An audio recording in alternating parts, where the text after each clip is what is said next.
भारत और दुनिया भर में आए दिन कुत्तों के हमले की काटने की भयावह खबरें आती रहती हैं और कुत्तों के काटने से रेबीज नाम की बड़ी जानलेवा बीमारी होती है।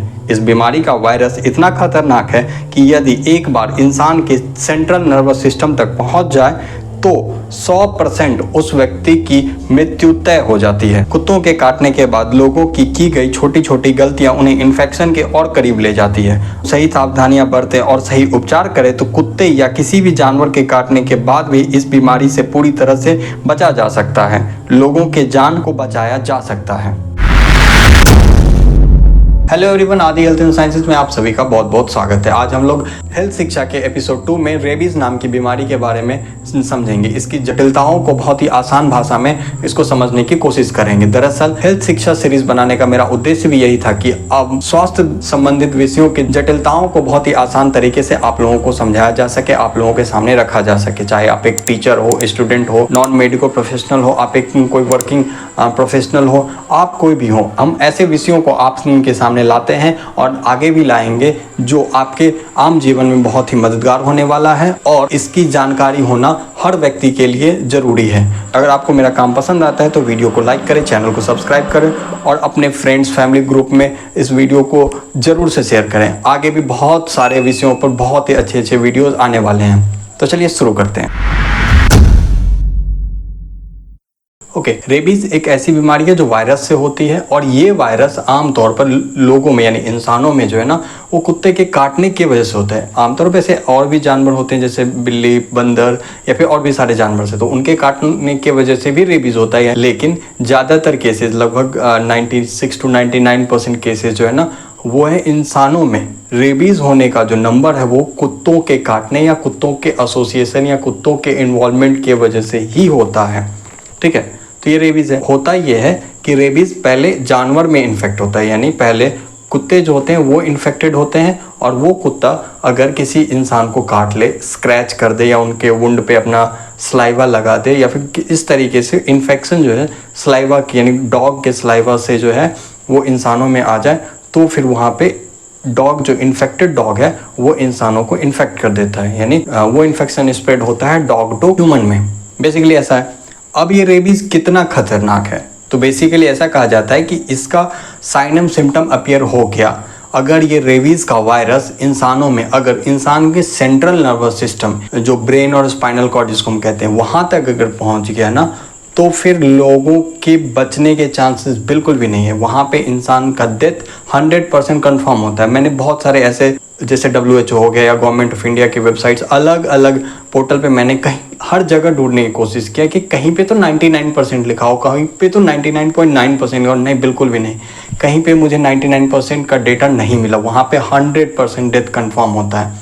तो क्या ये इतना खतरनाक है? हाँ बिल्कुल, बहुत ही ज़्यादा खतरनाक है। तो क्या इससे बचा नहीं जा सकता? हाँ, इसका प्रिवेंशन है, यानी डिजीज़ के होने के, डॉग बाइट होने के बाद भी इंसान के बचने के चांसेस बहुत अच्छे होते हैं। लेकिन अगर वो इन्फेक्शन स्प्रेड हो गया तो फिर बचने का कोई चांस नहीं है। फिर उसका क्या मतलब, क्या उसके लिए कोई ट्रीटमेंट वगैरह नहीं, बिल्कुल कोई ट्रीटमेंट नहीं है। उसको प्रिवेंट हम लोग कैसे कर सकते हैं, यानी अगर वो डॉग बाइट हो गया तो उसके बाद डॉग बाइट के बाद क्या क्या ऐसी चीज़ें हम लोग कर सकते हैं या फिर कैसे ऐसे क्या क्या ऐसे मेथड्स हैं जिनको हम लोग यूज़ करके उस इन्फेक्शन को स्प्रेड होने से बच सकते हैं और इस इंसान और इस ह्यूमन को हम लोग बचा सकते हैं। बेसिकली अगर आप लोग हेल्थ प्रोफेशनल हैं तो आपके लिए आपके सिलेबस की ये चीज़ें हैं। अगर आप एक हेल्थ प्रोफेशनल नहीं हैं, एक नॉर्मल आप ह्यूमन बीइंग सिविलियन हैं, फिर भी आपके लिए जानना ज़रूरी है। क्यों? क्योंकि ये ऐसी चीज़ें हैं जो हमारे समाज में, आसपास में, हमारी सोसाइटी में, आसपास में हर रोज़ कहीं ना कहीं हो रहा है। उसके बारे में थोड़ा सा डिटेल देखते हैं। क्या है रेबीज डिजीज जो है वो इंडिया में एंडेमिक हो चुका है थ्रू आउट द कंट्री, पूरे कंट्री में। इंडिया की बात की जा रही है with the exception of Andaman and Nicobar and Lakshadweep islands. Basically क्या है, रेबीज पूरे इंडिया में आप जहां भी जिस कोने में चले जाएं आपको बेसिकली इंडिया के पूरे सब कॉन्टिनेंट पे, इंडियन सब कॉन्टिनेंट पे आप चले जाएं, इंडिया, पाकिस्तान, बांग्लादेश, हर कंट्री मिलेगा। इवन कि अफ्रीका, एशिया, पूरे हर जगह वर्ल्ड में मिलेगा। ठीक है, तो ये एंडेमिक है इंडिया में।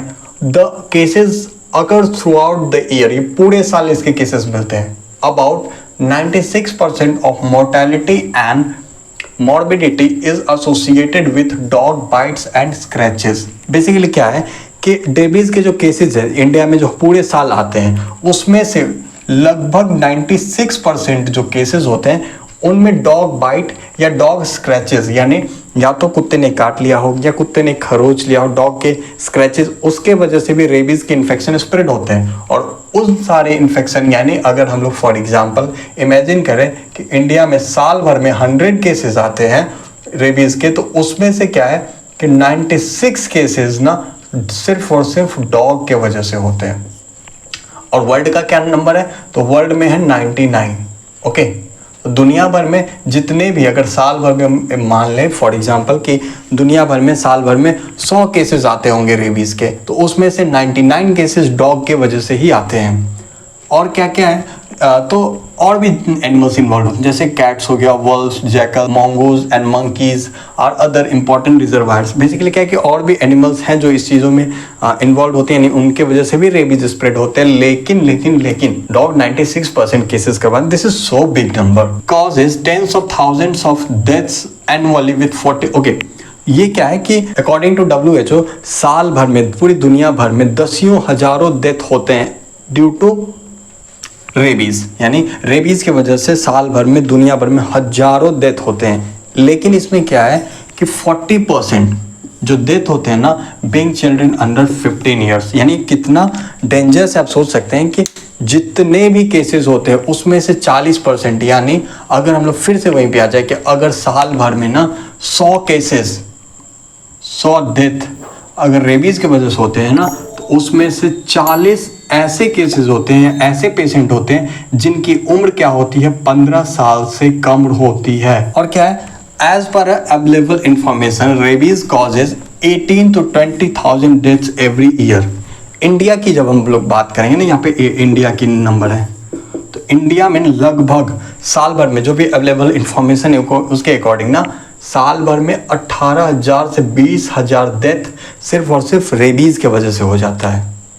ये इतना खतरनाक है, आप सोच के देखिए, 15 साल से कम उम्र के छोटे छोटे बच्चे हैं, उनका डेथ हो रहा है। इंडिया का इतना भयानक नंबर कि 18,000 से 20,000 डेथ सिर्फ और सिर्फ रेबीज के वजह से हो रहा है। और क्या है, once the virus infects the central nervous system and clinical features appear, rabies in fatal in 100% of cases. यानी वही चीज़ें, सेंट्रल नर्वस सिस्टम यानी ब्रेन और स्पाइनल कॉर्ड में अगर रेबीज का वायरस इन्फेक्शन स्प्रेड कर दिया और उसके क्लिनिकल जो भी सिम्टम्स, साइनिक सिम्टम्स उसको आगे हम लोग देखेंगे, तो वो अगर उस पेशेंट में अपीयर होने यानी वो दिखने लगा कि ये पेशेंट इस तरीके साइनिक सिम्टम ये दिखा रहा है, शो कर रहा है, तो उस केस में 100% डेथ होता है, फिर बचने का कोई चांस नहीं। अगर इन्फेक्शन, दो चीज़ें, पहला डेथ कब हम लोग कह देंगे, पहला जब इन्फेक्शन सेंट्रल नर्वस सिस्टम तक पहुंच जाए, और दूसरा क्लिनिकल फीचर्स यानी साइन एंड सिम्टम्स हम लोग को दिखने लग जाए उस पेशेंट में, तो हम लोग ये कंफर्म मान लेंगे कि इस पेशेंट का बचना बिल्कुल भी पॉसिबल नहीं है अब तक। यानी आज 2024 हो सकता है कि मेडिकल साइंसेज में इतनी डेवलपमेंट आ जाए, फार्मा सेक्टर इतना डेवलप हो जाए कि हम शायद इसके लिए भी कुछ ऐसे ट्रीटमेंट डेवलप कर लें जो हम लोग ये कह सके कि CNS इन्फेक्शन होने के बाद भी हम लोग बचा सकते हैं। लेकिन अभी तक के जितने भी इंफॉर्मेशन अवेलेबल है उसके अकॉर्डिंग ये इस कंडीशन में, यानी सेंट्रल नर्वस सिस्टम का इन्फेक्शन हो जाए, क्लिनिकल फीचर्स आने लगे, इस कंडीशन के बाद बचाना इम्पॉसिबल है उस पेशेंट को। Rabies death are preventable with prompt post exposure prophylaxis. Okay, तो अब हम लोग जब हम ये समझ गए कि सेंट्रल नर्वस सिस्टम में अगर यहाँ पे इन्फेक्शन स्प्रेड हो गया, यानी ब्रेन और स्पाइनल कॉर्ड में इन्फेक्शन हो गया, तो मृत्यु तय है। अब बचा कैसे जा सकता है, तो इसका सबसे कहते हैं कि रामबाण इलाज एक ही है कि प्रिवेंटिव पोस्ट एक्सपोजर प्रोफाइलेक्सिस। ये क्या है हम लोग आगे देखेंगे। तो rabies death are preventable with prompt post exposure prophylaxis by stopping virus from reaching the central nervous system. यानी पोस्ट एक्सपोजर प्रोफाइलेक्सिस में हम लोग करते क्या है कि उस वायरस को सेंट्रल नर्वस सिस्टम तक पहुंचने से हम लोग क्या करते हैं, रोक देते हैं बाय स्टॉपिंग।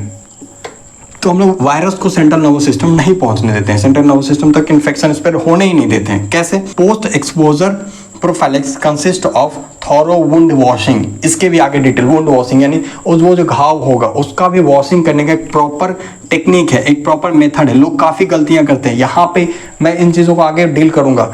ये वुंड वॉशिंग काफ़ी ऐसा है कि लोग बहुत सारी छोटे छोटे जगहों पे जो वेल क्वालिफाइड हेल्थ प्रोफेशनल नहीं होते वो गलतियां करते हैं वुंड वॉशिंग में। तो इन सारी गलतियों की वजह से एक्चुअली क्या है कि एक तो डिजीज का इन्फेक्शन स्प्रेड इतना खतरनाक है, पहली चीज। दूसरी चीज, अगर पेशेंट हेल्प ले भी रहा है तो हेल्प करने वाले लोग इतने अच्छे तरीके से एजुकेटेड नहीं होते, चाहे वो गांव के लोग हो, छोटे छोटे कस्बों में, वहां पे ये गलतियां होती हैं। उस वुंड वॉशिंग को हम बहुत अच्छे से डील करने वाले हैं। Wound washing, administration of course of human rabies vaccine, पहला चीज वुंड वॉशिंग। दूसरा क्या है, ह्यूमन रेबीज वैक्सीन। और क्या, तीसरा चीज रेबीज इम्यूनोग्लोबिन। तीन चीजें हैं। प्रोफाइलिक्स, पोस्ट एक्सपोजर प्रोफाइलिक्सिस हम लोग तीन चीजें अभी जनरली देखते हैं, एक वुंड वॉशिंग, दूसरा human rabies vaccine. Complete course याद रहे, सिर्फ वैक्सीन की बात नहीं हो रही, course of human rabies vaccine, इसका एक प्रॉपर शेड्यूल होगा, एक प्रॉपर कोर्स होगा, उसको कंप्लीट करना होगा।